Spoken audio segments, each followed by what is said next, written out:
Okay, sige po. So, this afternoon, so, we will continue our discussion with endocarditis. So, ano nga daw ba yung endocarditis? Di ba sabi natin, from the word itself, di ba sabi natin, pag may itis, di ba, inflammation. And endo means, endocard is your endocardium. Which is, ano nga ba yung endocardium? This is the innermost layer of your heart. So, sabi natin, endocarditis is an infective is a microbial infection of the endothelial surface of the heart or inflammation of your endocardium. So, it could be infective or bacterial endocarditis. Depende kung ano yung nag-cause ng inflammation dun sa heart. Endocarditis, sabi na, a deformity or injury of the endocardium leads to accumulation of fibrins and and platelets or clot formation dun mismo sa endocardium ni patient. Kasi nga, di ba, nag-inflame. So, ngayon, may nagkakaroon ng buo-buong dugo dyan. So, saan siya nag-i-implant? Saan napupunta yung mga clots na yan or yung mga fibrins na yan na tinatawag? So, kung makikita sa picture, eto, kagaya ito, di ba, in a healthy valve, dapat ganito lang siya, smooth. Pero eto, dahil because patient have endocarditis, those fibrins are nagbe-vegetate or nag-i-implant dun sa heart valve ni patient. So, ito mga pula-pula na yan. Ito naman, ito, di ba, sa mitral valve, dun siya nag-vegetate. Also, pwede din saan? Pwede din, ayan, o. Ayan, so, ito ay, aortic and mitral valve affected sa kanya. So, ano nangyayari? Dahil dyan, so, masisira ngayon yung heart valve ni patient. So, pag nahisira yan, ano ngayon ang mangyayari? So, bago makita natin ano ba yung mga manifestation, ano ba yung nagkukos ng endocarditis? Paano ba nagkakaroon ng endocarditis ang isang pasyente?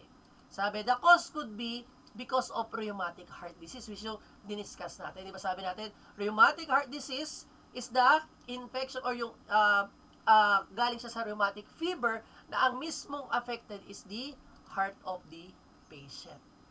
Sabi nga natin, pwede siyang due to infection. Anong klaseng infection? It can be staphylococci infection, streptococci, enterococci, pneumococci, or chlamydia. Which is, dahil dun sa infection na yan, di ba, nai-invade ngayon ng mga clots na yan, yung endothelial wall. Kaya nagkakaroon ng mga lesion, nasisira siya. Sabi natin, mitral valve prolapse, di ba, yung hindi nag-close properly yung mismong heart valves ni patient. Kaya na pwede siya mag-lead to endocarditis. Ano pa daw? Fungi, pwede rin po. Like your candida or aspergillus natin. Rickettsia, pwede rin po yung rickettsia na pasyente natin. Okay, so what are the risk factors naman for our endocarditis? So sabi natin, though meron tayong modifiable and non-modifiable risk factors. So for non-modifiable, usually, it because of the old age. And sino yung mga matatanda? Sino yung mga, anong edad? So usually, ages 65 and above, yun po yung nagkakaroon ng endocarditis or possible na magkaroon ng endocarditis. For non-modifiables naman, which is, sabi natin, hindi natin siya ma-modify. Those patients who have prosthetic heart valves, diba? Yung pinanganak na merong birth defect with the heart valve. Diba? Ayan. So, pwede rin po yung mga merong cardiac defects like valve disorder, mga stenosis, regurgitation, yan, pwede rin po yan, hypertrophic cardiomyopathy, yan, pwede yan. And, pwede rin, because of intravenous drug abusers, yung mga addict, nag-i-inject ng mga gamot-gamot sa kanila through veins ini-inject. Ano pa daw? Pwede rin, due to hospitalization, yung matagal na. Paano klase yung mga na-hospital? Usually, yung mga meron daw, matatagal na sakit. Those patients who have indwelling catheters. Kasi di ba yung catheter, nakapasok yan dun sa urethra ni patient. Which means, there will be a portal of entry para sa bacteria or sa infection para makapasok. Same goes with IV fluid, antibiotic therapy, and hemodialysis. So, pag sobrang tagal na, pwede po yan yung maging cause. Okay? Those patient of merong immunosuppressed patient could also be a risk para magkaroon ng endocarditis. So, sino ba yung mga immunosuppressed patient? Di ba yung mga bagsak yung immune system? Di ba? Those patient na, for example, may mga HIV, yan, bumabagsak yung immune system niya. Those patient na nagtitake ng corticosteroids. Di ba? Kasi di ba pag may corticosteroids, may anti-inflammatory siya, but the problem, bumabagsak din yung immune system ni patient. And other medications na pwedeng mag-cause ng immunosuppression, like for example, yung chemo, diba, nakaka-depress din yan ng immune system ng isang tao. Ano pa daw? Ay, wala na pala. Okay. So, ano naman ngayon yung pathophysiology? Ano yung nangyayari? Paano siya nag-e-effect? Ano yung nagiging effect niya dun sa heart ni patient? So, sabi nga natin, causes because of bacteremia. Meaning, pag sinabi natin bacteremia, the bacteria is nakakalat na dun sa blood ni patient. And those bacteria, pwede daw yan din makuha through dental or urogenital. Di ba? Kaya sabi natin yung indwelling catheters, di ba? Kasi nga, yung mga pathogens, it can enter the bloodstream of the patient. Nandun siya sa circulation. And those bacteria or pathogens na nasa circulation ni patient could cause fibrin and platelets aggregation dun sa mismong bulb tissue ni patient. Which, di ba, umiikot siya doon. Napunta siya dun sa heart valve ni patient. Ano nga yung mangyayari? Magpapadami siya ng magpapadami dun sa bulb ng pasyente natin. And because of that, ano mangyayari dahil dumadami siya? Those fibrin and platelets could,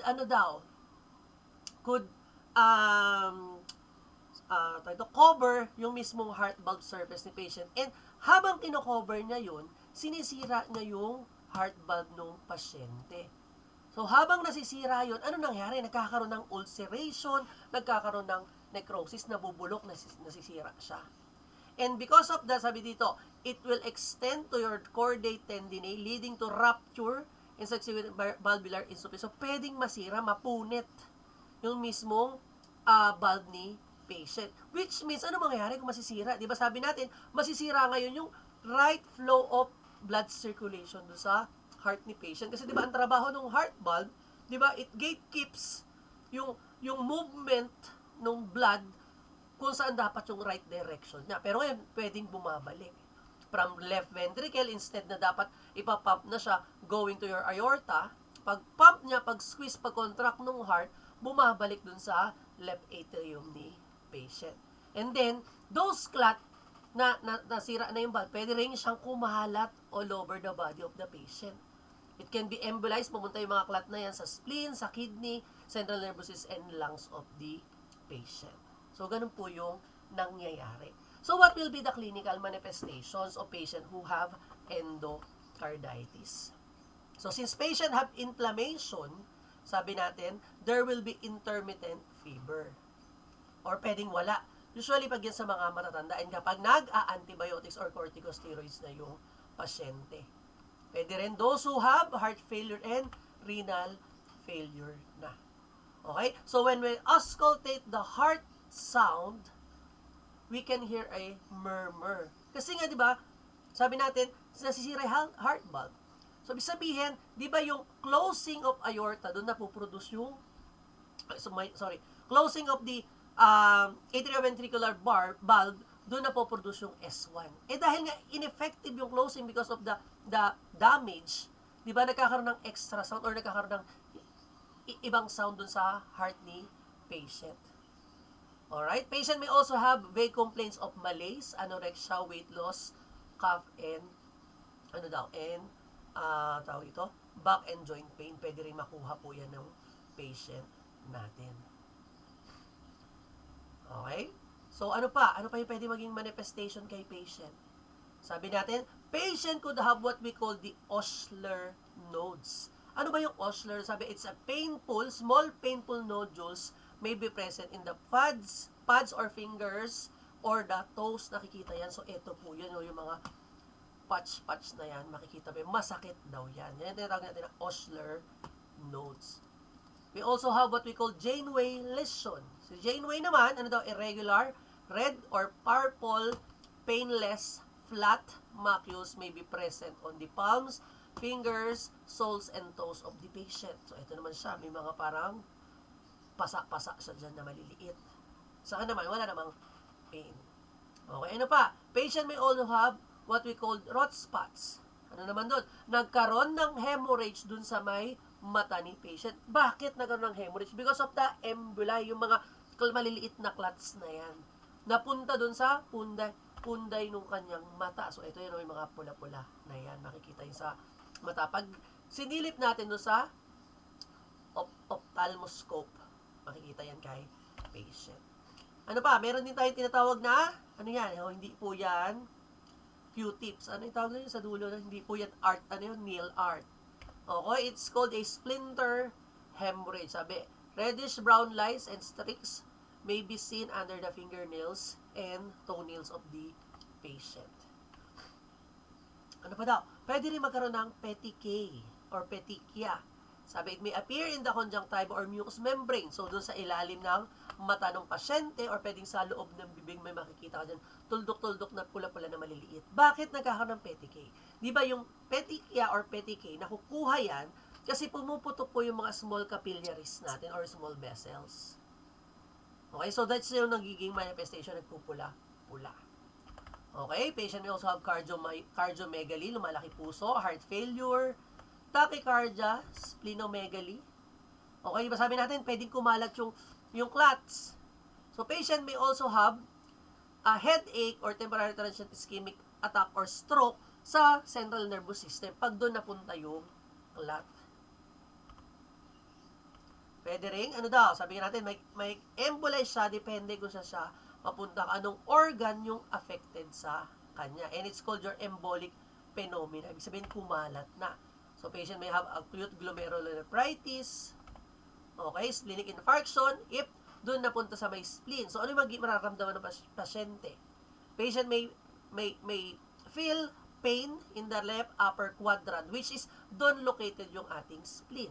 And the pain is radiating to the left shoulder and doon sa left shoulder and yung tiyan ng pasyente naninigas. Okay? Pag renal infarction naman, the kidney is affected. Patient may have hematuria. Ano yung hematuria? Anyone? Ano po yung hematuria? Hema means blood. Urea, urine. So, ibig there is a blood in the urine of the patient. Ano naman yung pyuria? Patient is umiihi na merong kasamang nana. Pag sinabi natin, pyuria. Patient may also have experience of lung pain and pwede rin pong mag-decrease yung urine output ng pasyente natin. Okay, pag cerebral infarction naman, diba, sa brain ang affected. So, ano mangyayari? Pwedeng maapektuhan yung pag-stroke yung pasyente. Magpaparalyze yung kalahati ng katawan. That's what we call hemiparesis. Okay, aphasia. Ano naman? Gising yung pasyente, but hindi kanya nakakausap, hindi kanya naiintindihan. Because yung thinking or yung cognitive skills ng patient, yun yung naapektuhan. Or other neurologic deficit that na mangyayari if dun sa anong part ng brain yung magkakaroon ng clot. Kasi di ba yung different parts ng brain natin, meron sa kanya-kanyang function. May cognitive function, may balance, meron sa speech. Yan. So, depende kung saan siya magbabara. So, when pulmonary infarction happens naman, yung lungs yung affected. And sabi dito, is most common in the right side endocarditis, which is saan nakukuha? Sino yung mga madalas na yan? Yung mga IV drug abusers, those patients who underwent cardiac surgery. Okay? So, ano nangyari? Patient may exhibit cough, pleuritic chest pain, umubo siya, masakit yung chest niya pag umuubo. There will be friction rub, and dyspnea and hemoptysis. So, pag umubo yung pasyente, pag may plema, may bahid ng dugo ulit na kasama. Okay? So, what will be our assessment to the patient who have endocarditis? Siyempre, there is fever nga, dahil nga sabi natin there is inflammation. Sa heart, there is a murmur, this is Osler node, genulation, rot spots, petechia. So, ito po yung summary na pwede nating makita kay patient. Ito pwede makita sa patient na merong endocarditis. So, what will be the diagnosis? Sabi dito, the diagnosis of acute and infective endocarditis is made when the onset of infection and resulting to valvular destruction is masyado mabilis. So, pwede siyang in just a week.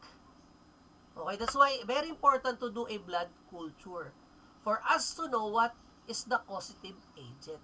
Ano yung pathogens na nandun sa circulation ni patient.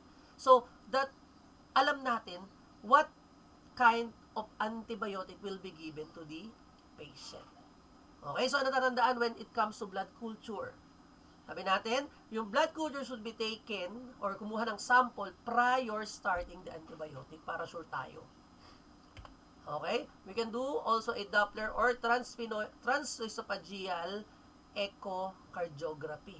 So, sisilipin, i-ultrasound, para makita ngayon, nasan ba yung mga vegetation, nasan ba yung mga nag-implant na clots na yan. And, kamusta ba yung movement or yung valve ng pasyente? May abnormalities na ba? Anong klaseng abnormalities na yung meron?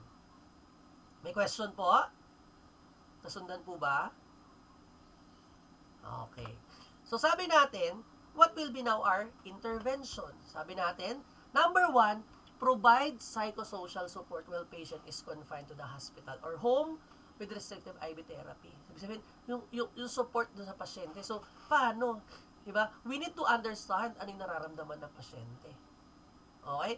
Bakit meron dyan home with restrictive IV therapy? So, for some instances, or usually sa ibang bansa, meron kasi mga pasyente na umuwi naka-IV therapy. Ibig sabihin, nakaswero. Eh, sa atin sa Pilipinas, ano yung uso? Eh, uwi na lang po kami, sa bahay na lang po i-continue po yung gamutan. Kahit nakaswero yung pasyente. Meron naman po kaming kapitbahay na nurse. Tama? Ganyan ginagawa ng iba? Ayan. So, monitor patient's temperature and in 90% of patient, an intermittent fever may be recur for few weeks. Pwede umulit-ulit. Okay? So, sabi nga natin, dahil yung pasyente pwede magkaroon ng murmur, we need to assess the heart sound of the patient. May nagdagdag ba? Nagwo-worse ba yung murmur na naririnig natin pag in-auscultate natin? Okay? Monitor for signs and symptoms of systemic embolization or for patient with right heart endocarditis, signs and symptoms of pulmonary infarction infiltrates. Yung siniskas natin kanina. Diba? May endocarditis. Nahirapan humingi pasyente. O, baka kasi nandun sa lungs na yung infiltrate, napunta na doon yung mga clot na yan. Okay, assess for signs and symptoms of organ damage as a stroke o sa brain yung naapektuhan. So, patient may have cerebrovascular accident, brain attack. Pwede rin po mag-cause ng meningitis, di ba? Kasi infection na sa circulation, pati yung brain na infect. Di ba? Heart failure, myocardial infarction, glomerular and splenomegaly. Okay, instruct the patient and family about activity restrictions, medication, signs, and symptoms of infections. Diba? Ano ba yung mga pwede at hindi pwedeng gawin ni patient? So, syempre, limit yung activity. Kasi nga, gusto pa rin natin, kailangan bed rest kasi kailangan relax pa din yung heart. Kasi nga, diba, infected na pagtatrabaho yung pa nagtatrabahuhin. Okay? When it comes to medication, it's very important that we encourage or we discuss to the patient gaano ba ka-importante na tapusin yung medication, especially kung naka-antibiotics yung patient natin. Ayan, signs and symptoms of infection, which is number 1 would be fever. Diba? If your patient is having fever. Okay, reinforce that antibiotic prophylaxis is recommended for patients who have had infective endocarditis and who are undergoing invasive procedure. Halimbawa, gumaling na yung pasyente. Ibig sabihin, nagkaroon na siya before ng infective endocarditis. If there will be invasive procedure, for example, catheterization lang, magpo-prophylaxis. Ano yung prophylaxis? Bibigyan na ng antibiotic, wala pa yung infection, uunahan na. Para just in case, halimbawa, naging madumi yung pagkaka-insert ng catheter. Diba? There will be now antibiotic who will kill the pathogen that could enter the body of the patient. But now, if the patient receives surgical treatment, provide post-surgical care instruction. Diba? On how what's the proper cleaning of the wound. Yung wound, yung tamang pag-dedress ng sugat. Okay? Refer to home care nurse to supervise and monitor IV antibiotics therapy in the home. Yan, pag meron po sa bahay. And for additional nursing intervention, so nire-refer natin yan. So what will happen to the patient if we failed to manage, napabayaan? So, patient may have complications like heart failure. It could be left-sided heart failure or right side or pwedeng both. Okay, cerebrovascular complications. Valve stenosis or regurgitation, myocardial damage, or pwede rin myocardic aneurysm. Magkaroon ng clot, pwedeng pumutok din yung ugat ni patient. And that's it for your endocarditis. May question po ba? Nagkakaintindihan po tayo. Okay?